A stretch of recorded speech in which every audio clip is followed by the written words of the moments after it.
और पता है आपको, राधा रानी सिर्फ ठाकुर की बांसुरी पर ही दीवानी थी, सिर्फ बांसुरी। हम एक चरित्र आपको सुनाते हैं। ब्रजवासियों का 100 वर्ष का वियोग हुआ।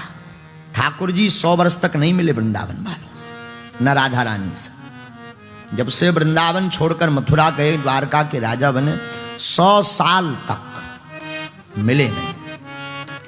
100 वर्ष बाद कुरुक्षेत्र में मिले। कैसे रही होगी गोपियां? गोपियां और राधा रानी तो दिन रात गोविंद की याद में जी।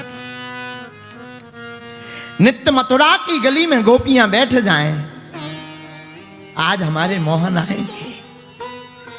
शाम तक देखें, शाम हो जाए, अंधेरा मचने लगे, तब तक उसी तरफ टकटकी, अब आ रहे होंगे, अब आ रहे होंगे। रात हो जाए, घर वापस आवे, सब अनमनी होकर के बैठ जाएं। घर के लोग पूछें क्या कन्हैया आए क्या? आज नहीं आए, कल आएंगे। कल फिर गोपियां जावे और जाकर के फिर गोपियां गोविंद की याद में बैठ गए। ऐसे 100 वर्ष कब बीत गए, कब 100 साल निकल गए, पता नहीं लगा। भगवान लौट कर नहीं आए, भगवान ने लौट कर खबर नहीं ली।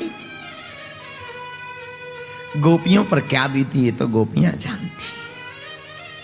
हमने सुना कि जब राधा रानी जी को शरीर त्यागना था, गोविंद में समाना था, तो राधा रानी जी द्वारका गई।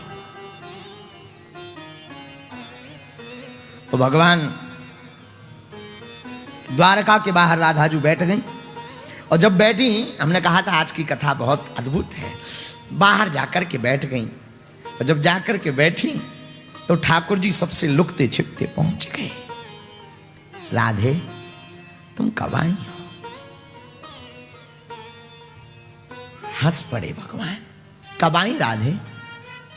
राधा रानी जो नैन नीचे किए, कुछ बोल नहीं रही। धीरे से कहा, कैसे हो कृष्ण? ठाकुर जी को धक्का लग गया। राधिके, मैं तुम्हारे लिए कृष्ण थोड़ी हूं, मैं तो तुम्हारे लिए वही कान्हा हूं। राधा जी की आंखों में आंसू आए। नहीं नहीं नहीं, अब तुम कान्हा नहीं रहे, अब तुम कृष्ण हो गए। अगर तुम हमारे कान्हा होते तो सुदामा को तुम्हारे घर तुम्हारे पास नहीं आना पड़ता, तुम सुदामा के पास जाते। अब तुम कृष्ण हो गए। अब तो तुम्हारे गले में कभी हमारी बनाई हुई बनमाला हुआ करती थी। हम सब सखियां मिलकर के आपके लिए बनमाला बनाते थे। हमारी चुनरी फट जाती थी, कई बार शरीर में रूला लग जाते थे। शाम को मां डांटती थी, क्या हो गया, ये चुनरी कहां से फाड़ कर आई, ये अंग में क्या हो गया। लेकिन बनमाला बना करके जब तुम्हारे गले में डालते थे वो कन्हैया, और जब तुम ठहठा करके हंस देते थे, हमें लोक और परलोक दोनों मिल जाते थे कान्हा। लेकिन अब तुम कान्हा, अब तुम कृष्ण हो गए। अब तो तुम्हारे गले में बड़ी बड़ी महंगी मालाएं पड़ रही हैं। अब कहां तुम्हें याद आएगी हमारी? हम गोपियों की कहां याद आएगी? आप तो द्वारका के राजा बन गए, द्वारकाधीश बन गए। अब तो तुम्हारी 16,108 रानियां हैं। अब तो आप बड़े वैभवशाली हो गए। बड़े बड़े ऋषि मुनि महात्मा आपके पास आकर के प्रार्थना करते, वंदना करते हैं। अब तो साधारण थोड़ी बच्चे कन्हैया।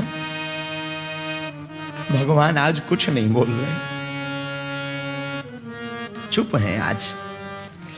ठाकुर एक बात बोलूं? हाँ, अब बस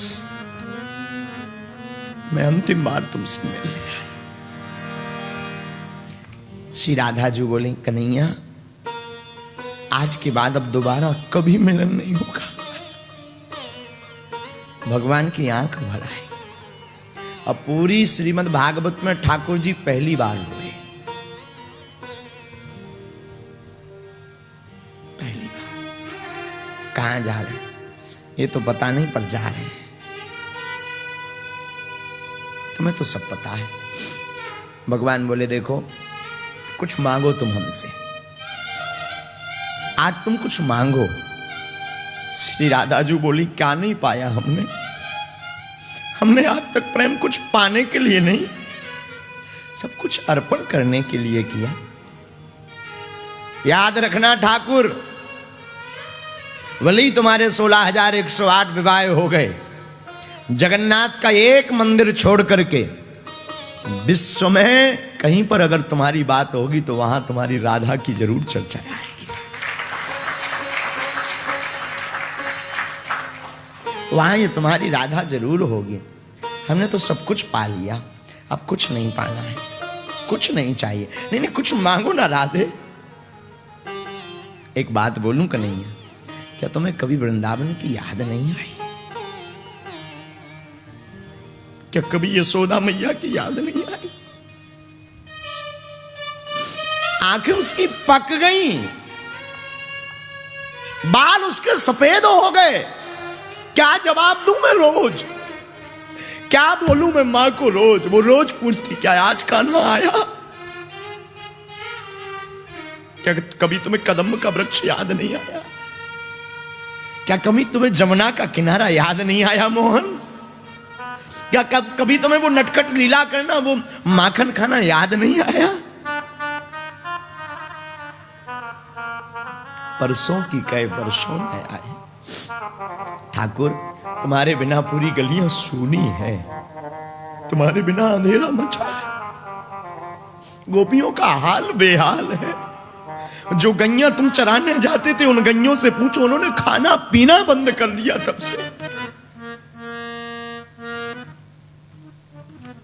क्या तुम्हें कभी याद आए हम?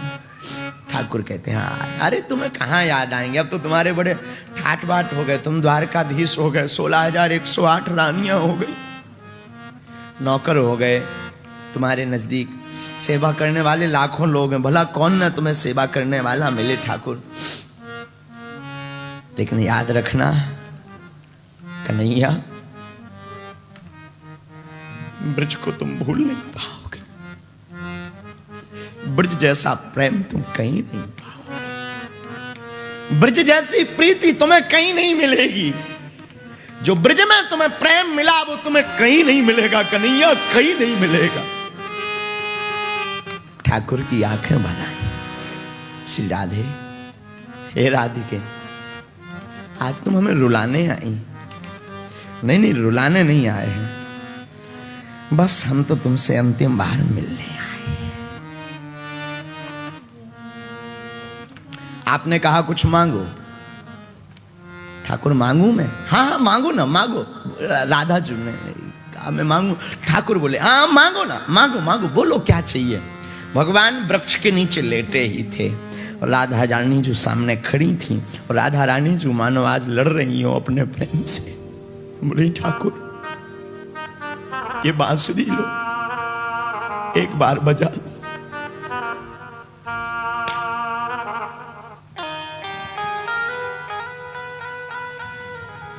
जब से तुमने वृंदावन छोड़ा तब से नहीं बजाई, अंतिम बार से बजाओ।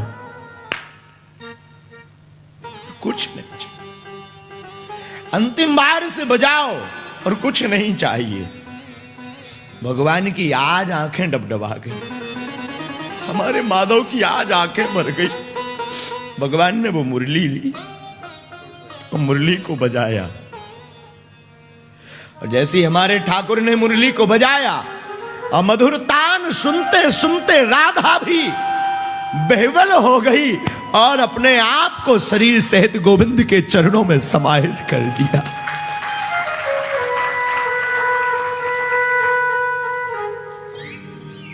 और हमने सुना है उस दिन के बाद फिर कभी कन्हैया ने मुरली नहीं बजाई।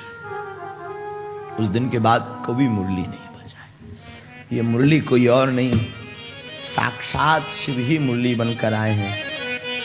और हमें तो एक भाव याद आ रहा है, ये तो बड़ी करुण की बड़ी कथा है, इसको कितना बोलूं क्या बोलूं। कई बार बड़ी विचित्रता लगती कथाओं में।